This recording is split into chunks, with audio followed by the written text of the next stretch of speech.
అశ్వారావుపేట నియోజకవర్గం ములకలపల్లి మండలంలో బీఆర్ఎస్ ప్రభంజనం సృష్టించింది. అధికార కాంగ్రెస్ కేవలం 3 పంచాయతీలకే పరిమితం అవ్వగా బీఆర్ఎస్ 6 పంచాయతీల్లో విజయం సాధించింది.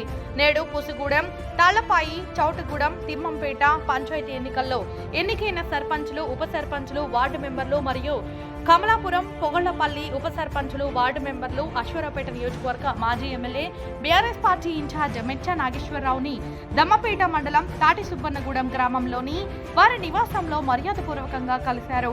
ఈ సందర్భంగా గెలిచిన వారందరికీ మెచ్చా నాగేశ్వరరావు శుభాకాంక్షలు తెలియజేసి వారి గెలుపు కోసం కష్టపడి పనిచేస్తున్న నాయకులను మరియు కార్యకర్తలను అభినందించారు.